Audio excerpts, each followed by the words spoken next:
Oh, no!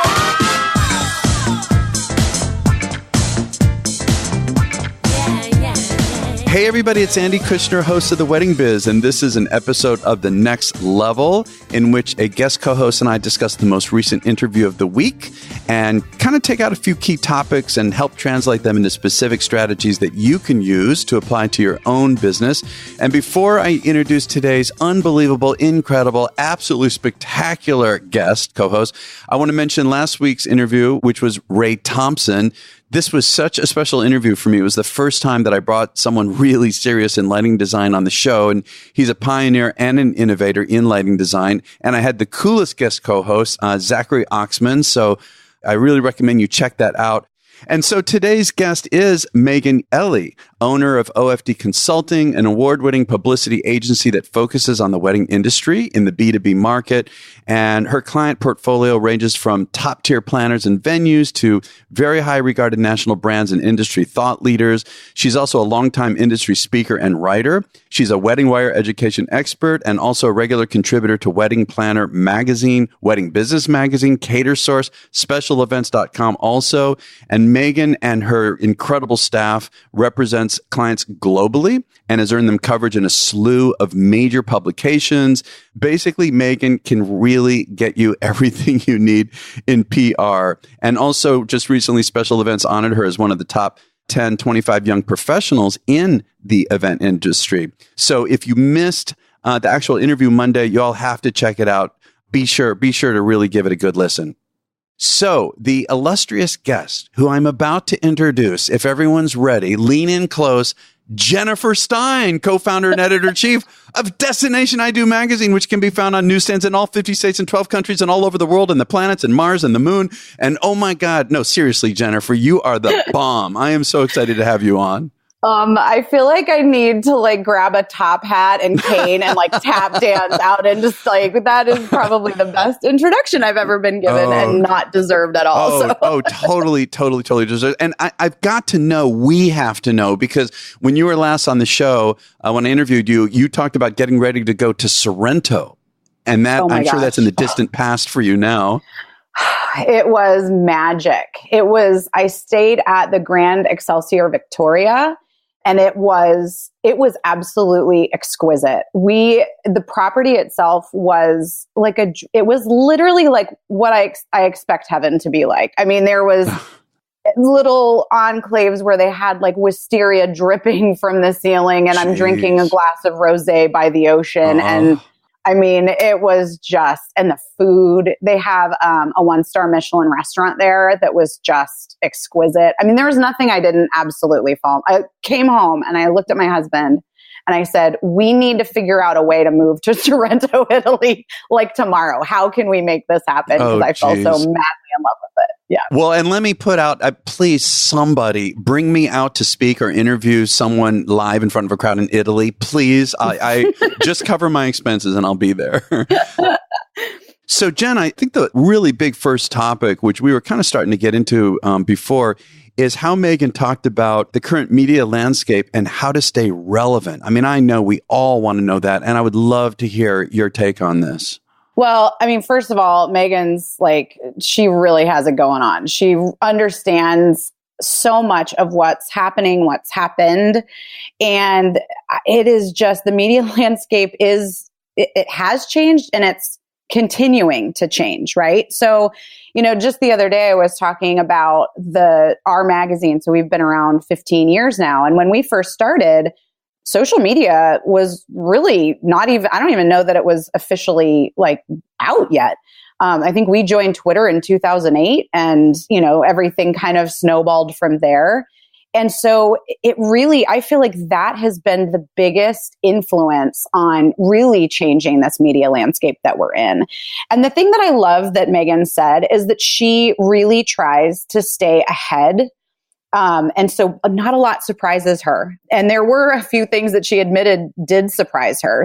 Style Me Pretty and what happened, I think it was 2017 now or 2018? I can't remember. Well, that surprised everybody, basically. Yeah, that was a shock. It really did. It really did. Yeah. And then also, just recently with brides going to, they were purchased and now they're going 100% digital. And so it is just a constant evolution. And I think, that does impact her PR strategies, and it should be impacting everybody's PR and marketing strategies to be making sure that they are, kind of staying relevant and making sure that they're not, putting all their eggs in one basket. She talked about the how part of the reason it was so upsetting about the idea of Style Me Pretty going away, which thank God it didn't, but just that idea, everyone freaked out. And the reason they freaked out is because they had built so much of their marketing on the back of Style Me Pretty. Yeah, that's right. They really depended on them way too much. And so, their SEO strategies were completely integrated with this media outlet that they literally then had no control over, which becomes very scary. And I think the good news about what happened is it gave everybody a little bit of a wake-up call that diversifying is so important. And I can't remember, I don't remember exactly who said this, so it was not me, that much I can say. But one of the things that they mentioned was, you need to make sure that you focus on the space that you own, not the space that you rent. And by that, it's, the space that you own is your website. It is your voice. It's your brand. That's what you own. What you don't own and what you actually rent is Instagram. It's these media outlets. Like, you're basically renting space there. So when Instagram, I think it was like a month or so ago, went down for a day, people lost their minds. And I think what's happening is a lot of people that are new to the industry are saying, well, I don't really need a website. I can do everything on Instagram. That's right. They are. Yeah. And it's scary because it's well, if Instagram's down, you don't have a platform. So just really focusing on the space that you own versus the space that you rent is just so important. And I think we can all utilize these social media outlets to really, build our brands, and these different media outlets to build our brands. But one of the things that Meghan said was just making sure you diversify, because there truly isn't a guarantee at all. Well, and I'm thinking, just for second gen too, is that I've been really studying Instagram. I want to get way more involved. It's a great vehicle for me with what I do with this podcast. And I keep thinking, because I've also heard this, what you're talking about before, and how, who knows what's next? I mean, it's not that Instagram could suddenly disappear like temporarily Style Me Pretty did, but who knows what else is going to come out? And then everyone, I'm just aware that right now, the most relevant for my use for social media is Instagram, the most relevant platform. I know that. And I think that's the case for a lot of people, Andy. I think there's a lot of people that, they rely on it. It gives them the personality. It gives them their branding, a voice, and it enables people to connect with their audience. And that's what I love about it. And so it's if we use it as a tool, that's one thing. But to like she said, put all your eggs in one basket. That's where the danger lies. Yeah. And she also was talking about, some other issues connected to this, to staying relevant in this market and to differentiate yourself from everyone else. She was talking about taking 5 to 10 minutes every couple of days and Google weddings, and, just to see what's going on lately, and to sit in some wedding Facebook groups as well, and really be involved, check that out. And I think she mentioned going on to Reddit also every once in a while. Yeah. And I love that. I think, just speaking to what's happening in pop culture is so, so important, and leveraging that, because you do want to stay relevant. I think that's part of how to do it. And I completely agree with her. I also think that people should look at what isn't being talked about and start a conversation there, because that's where the trend setting happens. Sometimes we can all get wrapped up in a specific, like a celebrity just got engaged or the royal wedding, and which is so, I think that you can take that, ride that wave into the, into the ocean. But I also think you can talk about things that maybe aren't, being, mentioned on social media or wherever, and really kind of put yourself out there as a pioneer and a thought leader. That's also important. So I think really being able to speak to both of those things can just help you stay in front of people. Do you have any examples? And of course, everyone's going to jump on it, but whatever you suggest, but just any examples of what might not be the typical Honestly, I think anything that really resonates with you personally, like as a business owner, I would say if there's something that I feel like a lot of what's happening right now is stuff is being brought back, right? So the bridal luncheon, for example, is something that, bring it back. It's kind of a cool thing. And some of the traditions that I think people have gotten away from in the wedding industry and talking about like maybe the importance of that, or, I think just anytime you've got a passion about something or a really strong opinion, and it's just something that's kind of, if it's a fleeting thought, that's one thing. But if it's something that you like, think about and you talk to other people about and they're like, yeah, that's a great idea, go run with that. I really like what you're saying because I think there's a tendency to, and sometimes I've done this, to try to think about, well, what do I think everyone else is wanting to hear? And as opposed to what is it that I want to hear? And trust, right? And trust that what you are interested in is going to, in a way, be symbolic of what everyone else is going to be interested in. Why not just trust our own selves with what interests us? And then there's more passion applied to it that way too. 100%. And to your point, that's exactly how Destination I Do was built. I mean, I was like, I know I'm not the only person out there who desperately wants a destination wedding and something that's completely different than, the trappings of a hometown wedding where you're doing a chicken dinner in a ballroom. Like that, 15 years ago, destination weddings were such a small piece of the market.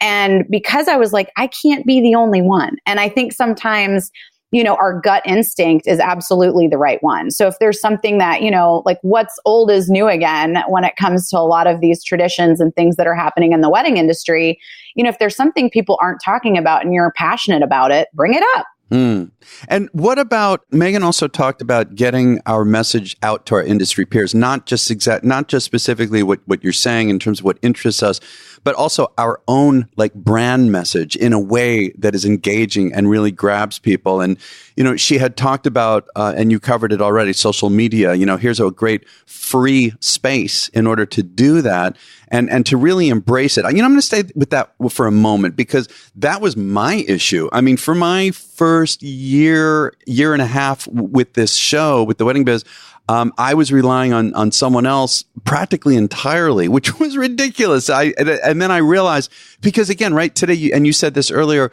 there's so much more about this word authenticity and showing our personality. And I was listening to, I forget, gosh, I wish I could give credit, but where, the grid itself is, for Instagram, for example, is your portfolio, and Insta stories, which is becoming so much more important now and relevant, is where you show your personality, and to go ahead and embrace it, totally embrace it. I mean, I'm getting very excited now that I'm learning more about what I can do with it. And honestly, one of the things we haven't talked about yet in showing personality is podcasts. I mean, I feel like what you've created here, Andy, is such a wonderful platform for other vendors to get to know one another, for couples to get to know some of these vendors and the expertise that they have. And, podcasting is really, the trajectory of its growth is kind of unparalleled. I don't know that I've seen anything like it outside of social media. And, so and she talks about, when you're kind of re-identifying where to promote yourself, podcasts is one of the things she talks about. And I could not agree more. I feel like it really gives people a voice, literally and figuratively. Right.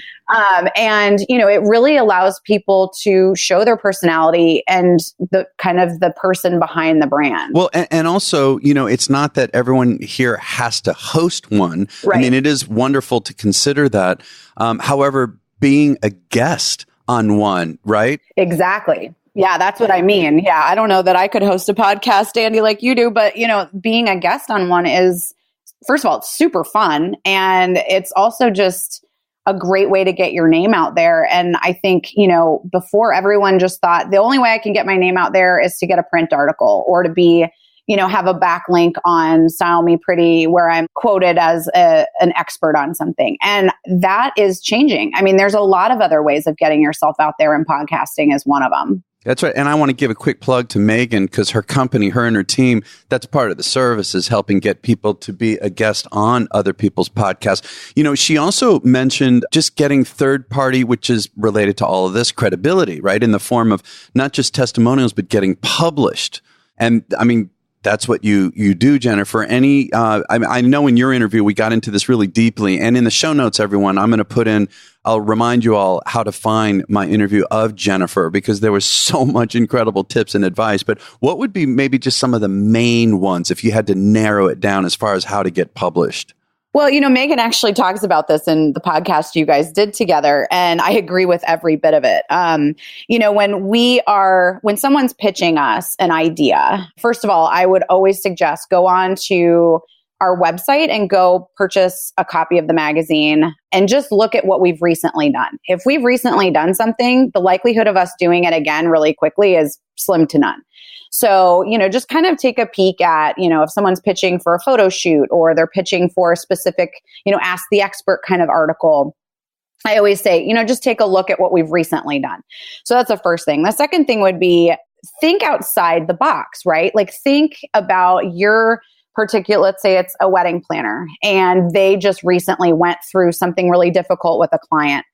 Think about how could that be an article? How could that potentially help other couples who are planning a wedding? How could that potentially, help even, us in when we're working with different vendors or what have you? But, just thinking outside the box. If someone just says, oh, my work is beautiful, publish me. That's not, there's a lot of people that their work is really beautiful, and that's not really an angle. And so I would say just, figure out how something could be truly an article, not just about them. Keep it short and sweet. And Meghan says this, and I know all of us suffer from this. We literally have an email avalanche coming at us every single day. I'll bet. I can't imagine. It's kind of insane. And when we get, the same person pitching us over and over and over again, the same exact thing, they don't use our name, they don't personalize it at all. I'm going to be honest with you, because I get so much email, if someone doesn't say my name or they call out the wrong media outlet, which I can't tell you how many times that's happened, where they're like, I'm so excited to be submitting to Brides Magazine. I'm like, that's not Brides Magazine, but and so those little things, if it's not personalized to me or one of my editors and it's got the wrong information in it, or it's completely irrelevant to our content, we're just going to delete it because we get so much. So make sure it's addressed, use my name. And then, to be honest, like just being short and sweet, because we have so much coming at us. If it's a product or if it's a story idea, just really, keep it as succinct as possible. And if it's like, for example, someone's pitching a property, make sure to include a link to the property, so we're not having to like Google search it and stuff. Anything you can do to make our jobs easier is going to give you a shoe in. And if we reject something, there could be 1,000 reasons why. And we usually try to like give the reason that we're not going to use something. Be gracious about it. And don't let it discourage you, because if someone does a photo shoot and they don't research to see A, if something is relevant to us, or B, did we just use an entire like palm frond like theme or whatever, and then they submit something that we just ran, we can't use it. And it has nothing to do with how beautiful or not it was. It has everything to do with what we've recently published. And so just, make sure that you communicate with us and just keep trying. I can't tell you, there's one photographer that we worked with out of Hawaii. She pitched us like 3 separate times. And every time she'd pitch us, it was the same venue, right? So it's Haiku Mills every time. And Haiku Mills, if you know anything about it, it's a very, like when you see a picture of it, no matter what decor is used, that it's Haiku Mills. And so she kept submitting it, and we'd already like run something. And so we couldn't do it again. And finally, I think on like her 4th try, we not only ran that, but we ran like a full photo shoot. She got the cover of the magazine, you know what I mean? And so because she was tenacious and didn't take it personally, we were able to work together, and we have a wonderful working relationship with her. Wow. Well, all of this is fantastic advice. Jennifer, thank you so much for being on the show today. Of course, Andy. Thank you so much. And yay, it's Friday. I don't know what you're running this, Wednesday? That's right. It's hump day where you are, but in our world right now, it's Friday. So yay. It is. Well, I want to make sure everyone knows where to find Jennifer. First of all, she is at destinationido.com. And her social media, let's see, for Instagram, Twitter, and Pinterest, it's Destination I Do. And then also Jen has a great blog, which you could find at destinationido.com/blog. And before I give you Megan's, let me tell you that I interviewed Jennifer. It came out on April 22nd. So go back to April 22nd and check it out. As for Meghan, her website is ofdconsulting.com. She also has a wonderful collective. You could find out more about it at ofdcollective.com. And also her list of speakers who they work with, where you can read about the bios, is weddingindustryspeakers.com. And social media handles, OFD Consulting. All of this will be in the show notes if anyone missed it on your podcast app and on the website of theweddingbiz.com. And before we go, I want to mention next week's guest. And Jennifer, I wonder if you know her. This is Kiana Underwood with Tulipina, the incredible floral designer. Oh, of course. I mean, reputation precedes her. Oh, yeah. And you go to Instagram to Tulipina, every single photo is a blowaway. So be sure to check in next week for my interview of Kiana. And hope everyone has a great weekend, great week. And we'll catch you all next week on The Wedding Biz.